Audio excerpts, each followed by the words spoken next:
मैंने लिखा है कि विश्वास करो वो सुनेगा। वो कौन? भगवान हमेशा सबकी सुनता है, लेकिन कुछ लोग हमेशा ही कहते हैं भगवान नहीं हमारी सुनता। एक घटना बताता हूं। एक बहुत अमीर आदमी अपने जीवन में बहुत अधिक पैसा कमाता जा रहा था, और पैसा कमाते कमाते कमाते वो बहुत अमीर हो गया। अब जब बहुत अमीर हो जाते हैं तो पैसे की लालसा लगभग खत्म हो जाती है। कई बार ऐसा होता है कि हम ऐसे स्तर पर आ जाते हैं जहां हमें पैसे की ज्यादा जरूरत नहीं होती। अब जरूरत होती है शोहरत की, नाम की, नेम फेम की, लोगों तक पहुंचने की, लोग सम्मान करें इसकी। और धीरे धीरे वो व्यक्ति जब बहुत अमीर हो गया तो बहुत सारे लोगों ने उसका सम्मान करना शुरू किया। वो दिल्ली में रहता था।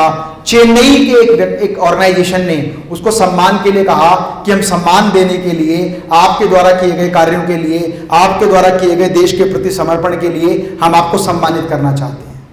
कितने लोग हैं जिनको लाइफ में कम से कम एक बार सम्मान जरूर मिला है? कम से कम एक बार जरूर मिला है। लगभग हर व्यक्ति को। जैसे स्कूल में आप फर्स्ट सेकंड थर्ड आए होंगे तो सम्मान दिया होगा। तो उस व्यक्ति को सम्मान के लिए चेन्नई बुलाया गया। उस व्यक्ति ने फ्लाइट टिकट बुक की, और टिकट बुक करने के बाद एयरपोर्ट पर पहुंचा। एयरपोर्ट पर पहुंचने के बाद फ्लाइट में बोर्ड हुआ, और बोर्ड होने के बाद वहां बैठा, आराम से रिलैक्स हुआ, अपना लैपटॉप खोला कि चलो अब जहां मैं जा रहा हूं, क्योंकि हर व्यक्ति को मंच पर बोलने की आदत नहीं होती। उसने सोचा अब मुझे वहां बुलाया है, मंच पर भी मुझे जाना है, कुछ अपनी स्क्रिप्ट तैयार कर लूं, क्या बोलूंगा, कैसे बोलूंगा, वो सब कुछ लिखने लगा। अचानक टर्बुलेंस आया, मतलब हवाई जहाज गड़बड़ाने लगा। तो एक अनाउंसमेंट हुआ, मौसम की खराबी के कारण हम लोग अपने गंतव्य स्थान पर नहीं पहुंच रहे, ये फ्लाइट चेन्नई की जगह मुंबई ट्रांसफर की जा रही है। इस बात को सुनते इस व्यक्ति का मूड खराब हो गया। यार ये क्या तरीका है, मुझे चेन्नई पहुंचना है, मेरा प्रोग्राम है, 5 बजे मेरी फ्लाइट लैंड होगी, 7 बजे मुझे फंक्शन में जाना है, वहां मुझे जाके स्पीच देनी है, और स्पीच देने के बाद मेरा सम्मान होगा, और वो सम्मान पूरे हिंदुस्तान के अखबारों में छपेगा।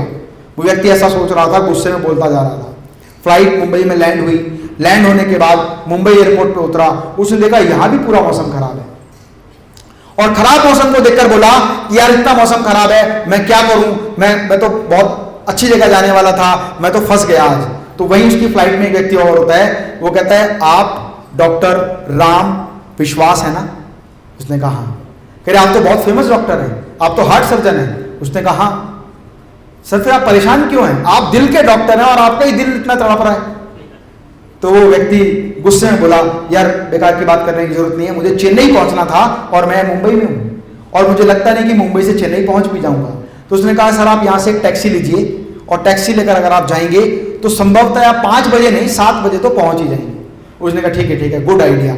वो बाहर गया, टैक्सी ली, टैक्सी में बैठा, लैपटॉप खोला और टाइप करने लगा अपनी वो स्क्रिप्ट जो उसको वहां पर बोलनी है।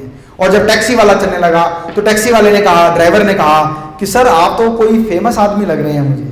पीछे घूम के देखा, सर आप तो डॉक्टर, क्या नाम बताया था मैंने, क्या नाम बताया था? आप तो डॉक्टर राम विश्वास हैं, जो एक बहुत बड़े हार्ट सर्जन है। उसने कहा बकवास मत कर, सीधा गाड़ी चला। वो चलाने लगा।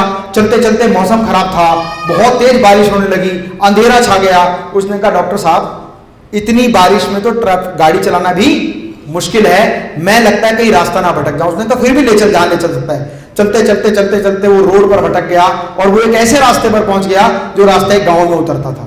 तो जब वो रास्ता गांव में उतरा तो गांव में जाने के बाद वहां पर गाड़ी भी खराब हो गई, और उसने कहा कि यार मेरी तो आज लगता है किस्मत ही खराब है, यहाँ तो गाड़ी भी खराब हो गई। और उस व्यक्ति ने देखा कि अब क्या कर सकते हैं, तो सामने एक झोपड़ी थी। वो व्यक्ति वहां से उतरा, उस झोपड़ी में गया, और झोपड़ी में जाकर देखा तो एक ओल्ड लेडी, बूढ़ी महिला ईश्वर की प्रार्थना कर रही थी, भगवान की पूजा कर रही थी। और भगवान की पूजा करते करते जब उसने कहा कि माता जी क्या हम यहाँ थोड़ी देर रुक सकते हैं, उसने कहा बेटा अंदर आ जाओ, बैठो, चाय पियो, पानी पियो, मैं भी ईश्वर की आराधना कर रही हूँ।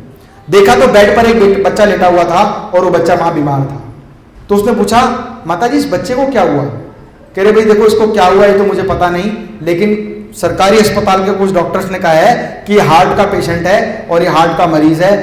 एक डॉक्टर जो दिल्ली में रहते हैं, यदि वो किसी तरीके से यहाँ आ जाएं या ये बच्चा वहां पहुंच जाए तो वो उसका ऑपरेशन करके उसको ठीक कर सकते हैं।